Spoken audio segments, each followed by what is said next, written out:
আগামীকাল বাঁকুড়া সফরে যাচ্ছেন মুখ্যমন্ত্রী মমতা বন্দ্যোপাধ্যায়। আর বাঁকুড়ার বিষ্ণুপুর লোকসভা কেন্দ্রের পাত্রসায়ের গরু হাটতলা মাঠে সভা করবেন তিনি। নির্বাচনী এই সভায় রেকর্ড সংখ্যক ভিড় করার প্রস্তুতি শুরু করেছে তৃণমূল।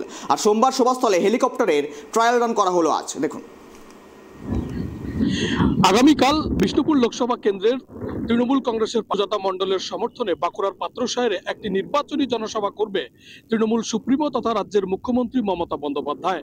আর সেই সভাস্থলে এই মুহূর্তে ট্রাইব টিভির ক্যামেরা পৌঁছে গিয়েছে। ইতিমধ্যেই হেলিকপ্টার ট্রায়াল প্রক্রিয়া সম্পন্ন হয়েছে। পাশাপাশি দলীয় কর্মী সমর্থকরা সভাস্থলে তৃণমূল কংগ্রেসের দলীয় পতাকা লাগাচ্ছেন। এক কথায় একেবারে শেষ মুহূর্তের প্রস্তুতি চলছে। পাশাপাশি মুখ্যমন্ত্রীর এই নির্বাচনী জনসভাকে কেন্দ্র করে দলীয় কর্মীদের মধ্যে উচ্ছ্বাস উন্মাদনা চোখে পড়ার মতো। দলনেত্রী কর্মীদের উদ্দেশ্যে বাঁকুড়ায় এসে ঠিক কি বার্তা দেন সেই অপেক্ষায় রয়েছে বাঁকুড়া জেলার তৃণমূল কর্মী সমর্থকরা।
প্রস্তুতি চরমে, প্রস্তুতি তুঙ্গে রয়েছে।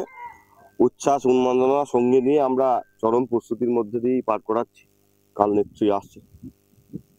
কি করছেন আজকে যেটা হচ্ছে, এখন হেলিকপ্টার ট্রায়াল কমপ্লিট হলো। এই দলীয় ছেলেরা সভাস্থল সাজানোর কাজ শুরু করেছে। যে রাস্তা দিয়ে কর্মী সমর্থকরা আসবে সেই রাস্তার কাজ সাজানো শুরু হয়েছে। প্লাস দিকে দিকে প্রচার চলছে। সে তো ওটা তো ছোটবেলা থেকেই শিখেছি, ওটা দিদিমণির আশীর্বাদ। এই পতাকা লাগানো থেকেই রাজনীতির শুরু।